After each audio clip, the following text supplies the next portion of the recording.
A semana começou com a notícia de que o apresentador Fausto Silva, o Faustão, precisa de um transplante de coração. Ele foi internado, se não me engano, na semana passada com insuficiência cardíaca. Ele tem 73 anos e nesse momento ele está fazendo diálise e toma medicamentos para ajudar a bombear o coração. Eu estou recebendo aqui hoje o cardiologista, Dr. Leonardo Severino.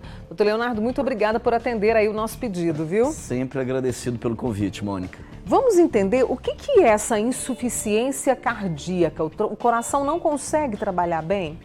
O coração, numa condição normal, Mônica, num adulto, ele bombeia em média 5 litros de sangue por minuto para o organismo. Essa é a função básica do coração, levar sangue para o corpo todo funcionar.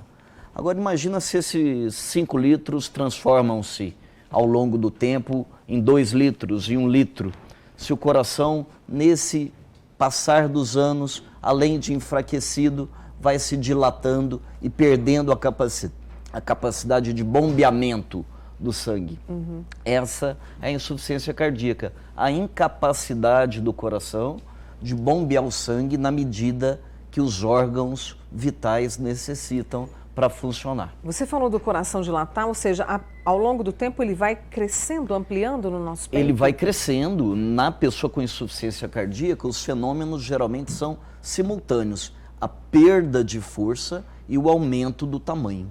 Até chegar um ponto em que o coração às vezes está muito grande, bem dilatado e bastante enfraquecido. E quais são as causas? Isso tem a ver com a genética, isso tem a ver com o estilo de vida? O que explica essa situação, doutor Leonardo? A musculatura do coração comprometida, como é o caso da insuficiência cardíaca, pode ter como causa várias doenças.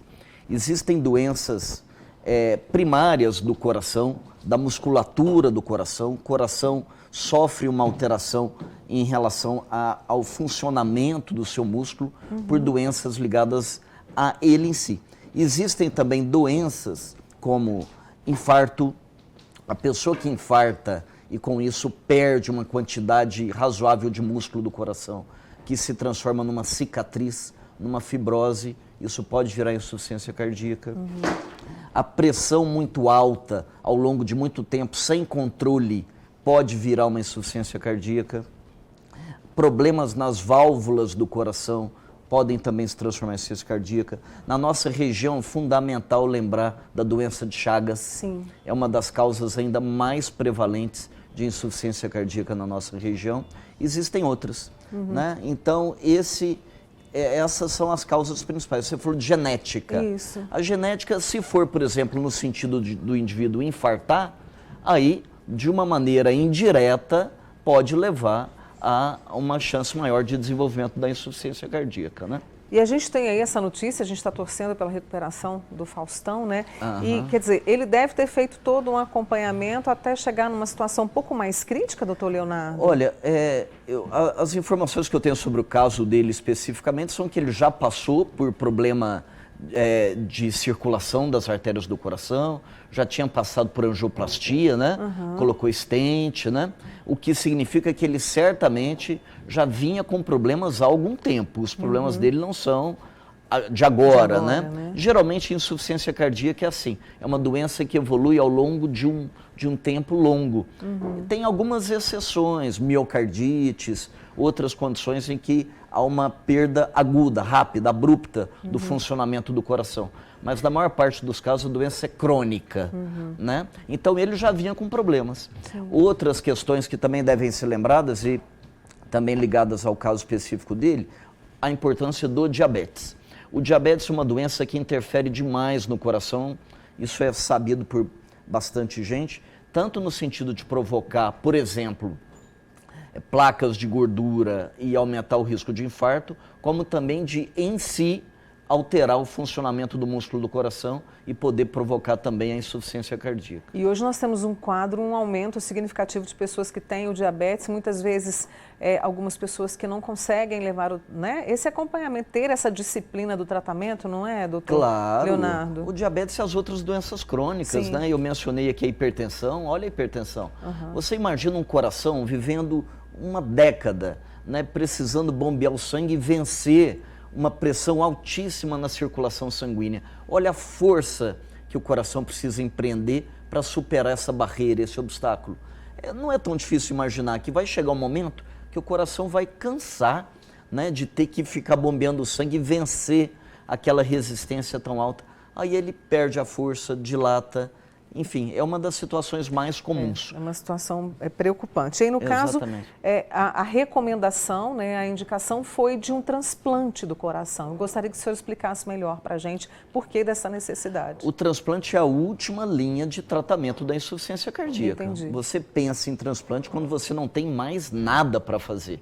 E olha que até chegar ao transplante existe um universo de tratamentos para insuficiência cardíaca, passando desde medicamentos até terapias e uma série de outras coisas. Falamos do infartado. Imagina um indivíduo infartado grave, com várias artérias obstruídas e com insuficiência cardíaca. Existem situações em que você não precisa fazer transplante, óbvio. Se você fizer uma cirurgia de revascularização, colocar pontes, ou eventualmente tratar de outras formas com angioplastia, existe solução.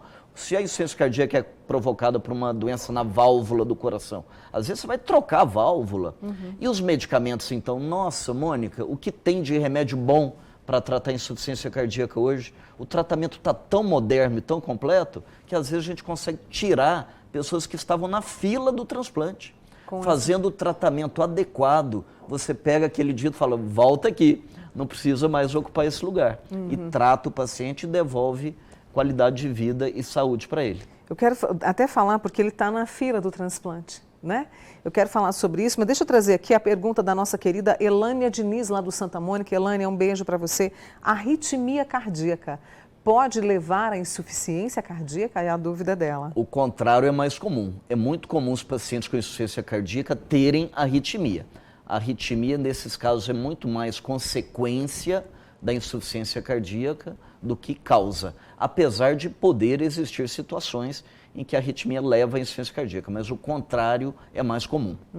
Quando eu devo ir ao cardiologista? Eu tenho que ir anualmente? Como é que é esse processo, doutor Leonardo, para a gente ter esse cuidado? No contexto da insuficiência cardíaca ou em linhas gerais? Geral, até para a gente, né, descobrir isso também. Ô, Mônica, veja bem, se você tiver sintomas, se você estiver sentindo um cansaço diferente quando faz exercício, dor no peito, palpitação, aqueles sintomas básicos, Sim. né? É óbvio que você tem que ir. Na maioria das vezes, nesse caso, você foi tarde, né? Você já deveria ter ido antes. Se você tiver fatores de risco, se você vier de uma família onde tem pessoas com doença cardíaca, se você tiver uma alteração de pressão, se você tiver uma predisposição para diabetes ou para colesterol alto, for fumante, estiver acima do peso, etc. Ou seja, você reúne fatores de risco, independente de ter sintoma ou não, você tem que ir ao médico fazer uma avaliação. Se você for iniciar uma atividade física mais frequente, jamais faça isso sem fazer uma avaliação cardiológica prévia. Né? São vários exemplos. Em linhas gerais, eu recomendo que ninguém, nunca, absolutamente, passe dos 40 anos sem fazer um check-up independente de ter qualquer coisa. Aí vai caber ao médico, baseado no que ele achar, no que ele descobrir, orientar o paciente quanto à frequência das avaliações, etc. Né, a gente falou da questão da fila do SUS, que o Faustão aguarda, porque é uma fila única e com critérios, né, doutor Leonardo? Olha, essa é uma coisa que felizmente funciona muito bem, é o SUS e o transplante, né? O Faustão, nessa fila do transplante, ele está na mesma situação do que um pedreiro, do que um indivíduo que não tem nenhuma condição social, que está internado no hospital público, aguardando um transplante da mesma forma. A fila obedece critérios rigorosos. Para entrar na fila é dificílimo também, você tem que preencher os critérios todos. E aí existem as prioridades. Se o Faustão está internado, como foi dito, está fazendo hemodiálise, porque a hemodiálise a essa altura, desculpa já até explicar esse aspecto também, é um outro sinal da gravidade do problema. O coração está tão ruim que o rim sofreu a consequência e também não aguentou. O problema do rim certamente é decorrente do problema cardíaco. Então ele está fazendo hemodiálise e para o rim pode parar de funcionar, que tem uma diálise que dá conta de substituir. De certa forma, né? O coração não tem jeito. A gente está torcendo aí pela recuperação dele. Eu te agradeço por ter vindo explicar mais sobre o que é né, a insuficiência cardíaca e o alerta que é sempre bom a gente cuidar do coração. Obrigada, viu, Leonardo? Com toda certeza. Obrigado mais uma vez, Mônica.